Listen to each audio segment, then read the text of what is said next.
Hello everyone, I'm Jairo from Retro Rocket Studio and today I bring another speed paint. It's a draw this in your style challenge for a dear friend of mine who goes by x.zora.k on Instagram.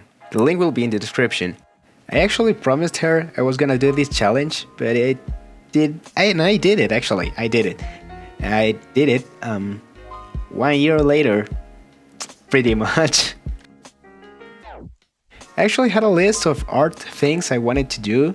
A lot of ditties, a lot more personal projects actually. A big project of mine that I ended up dropping because it's really complicated and I'm still not ready for it, but I'm gonna finish.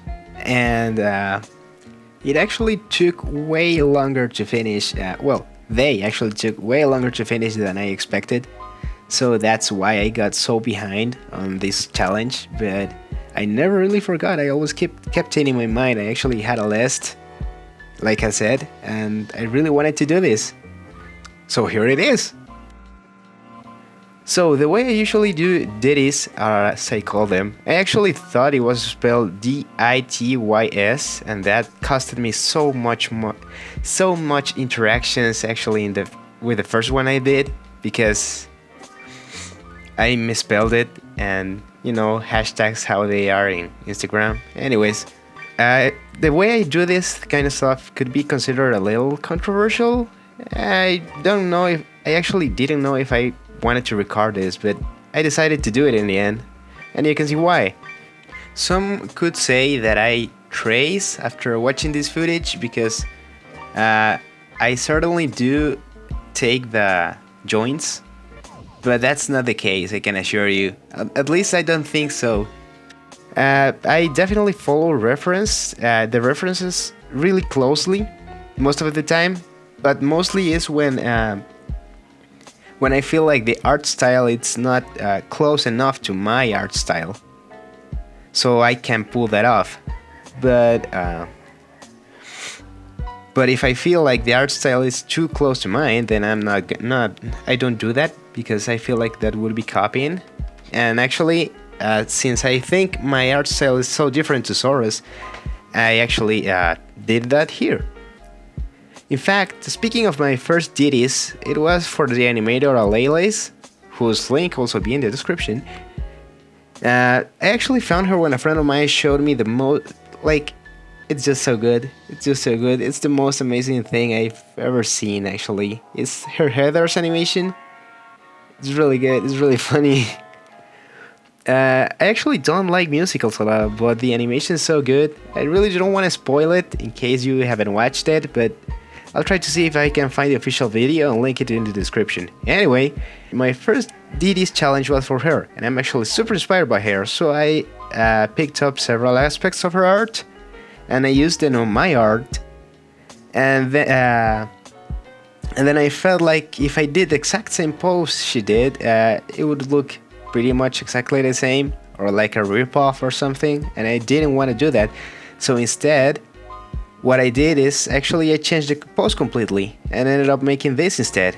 I gotta say I'm really proud of it actually, and I learned a lot of stuff about poses because of it. Anyways, when I feel like the art style is different enough, I try to do the same pose, but in my own way. I like to get all the joints and the head with the angle and everything, the way it's facing, the proportions actually, because something really important about the characters is the proportions of the face and also the eyes. That's something I try to keep as faithful to the original as possible, because the way I do eyes is also different and really specific. And I take all of that and I put it down. That's the first thing I get, and then I turn off the layer of the original drawing, and then I try to see the full body, like connect the dots.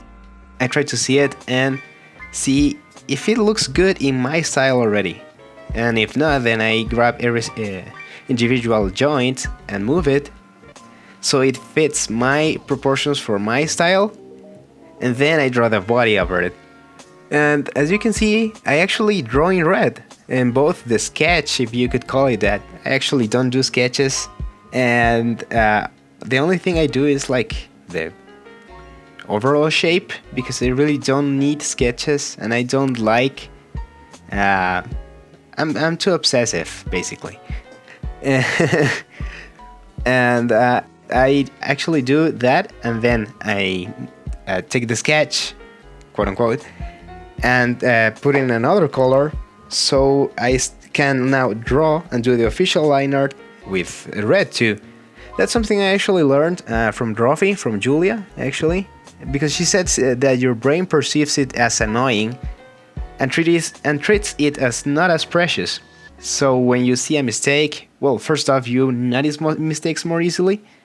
And not only that, but you also, when you see it, since it's annoying to you, you're more willing to change it if there's a mistake in there.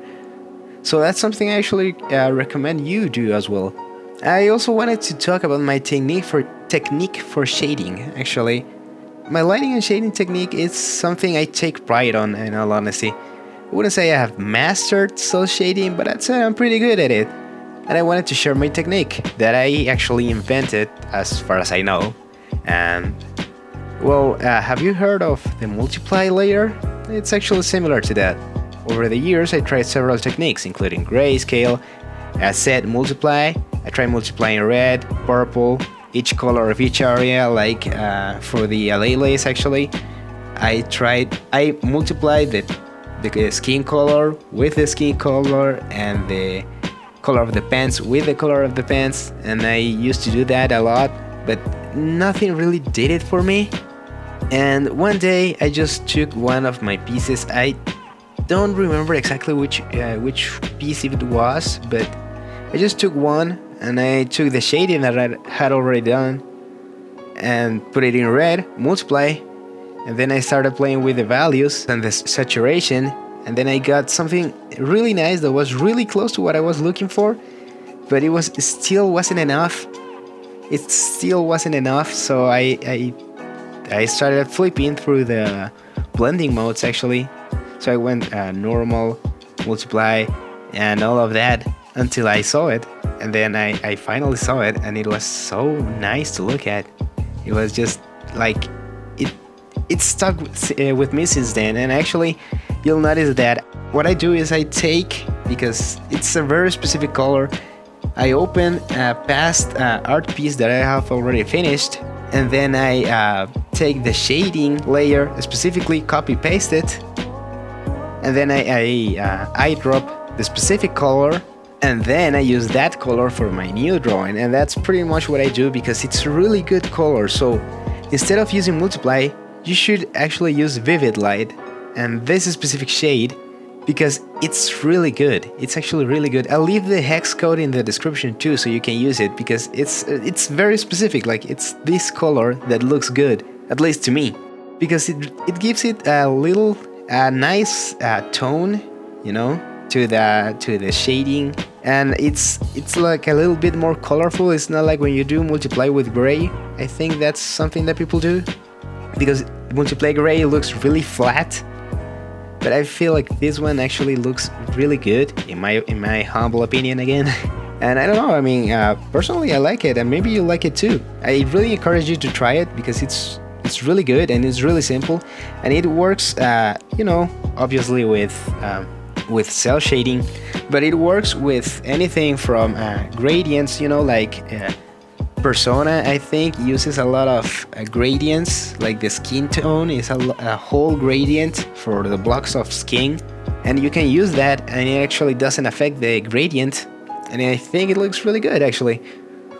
So another thing, that after you do the shading also, you don't just leave it at vivid light, obviously, you actually play with the opacity, and depending on the mood of the piece, you can actually use that from 40%, because I've used it in 40% for very dramatic pieces, all the way to 10% for really dim, you know, more calm pieces, and it really works. I really encourage you to try it, at least. I think it's really good. I think it's really good and worthwhile.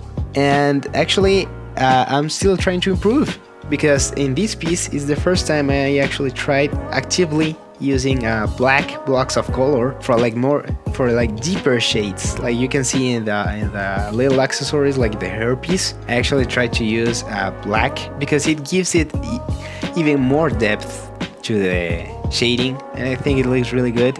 And that's something I actually wanted to improve, you know. I feel like my shading, even though it's good, it's really flat because everything has the same shade. But with the addition of the black little details in there, I think it really, really improves the piece. And I think it looks really good. So anyway, here's the finished piece and a side-by-side. I feel like I underestimated how similar mine and Zora's styles are actually, because I did pick up a lot of stuff from Zora. Like I remember actually following. I actually follow the tutorial Zora made for hair to this day because it's really helpful. And so yeah, I mean it looks a bit too similar for my liking, but I'm still really proud of it, and Zora really like it, so that's what matters pretty much. And anyways, I really hope you enjoyed it and that you found my ramblings and advice, you know, quote unquote advice, helpful. If you enjoyed it, please leave a like so I can measure my working numbers, you know, like any healthy person should do. And please subscribe if you want to see more. I actually plan to keep doing this kind of stuff, and hopefully my voiceover won't be as excruciating the next time. And this is really fun, actually. You know, I'm liking doing speed paints. I'm liking doing this. It's nice, and it forces me to, you know, since I'm displaying my process, get better at this and draw faster, so I can keep up with schedules and algorithms and all of that stuff. Yeah, but you know, that should actually help me improve. So that's something I should still be grateful for. And if you have any suggestion for a drawing, an art tip, or simply something nice to say, or, you know, criticism, as long as it's not like you shit face, you fucking suck, or some shit like that, please do it in the comments. I'd love to read what you have to say. I'd love to learn more techniques, actually, because I'm trying to improve. I really wanna be a good artist someday. That's actually my goal. And, you know, if I'm gonna keep this channel up, I actually want to share what I learned with you, and hopefully, you know, we can all grow as artists and grow as a community. So anyway, that's all for now. I really hope you like it, and see you next time.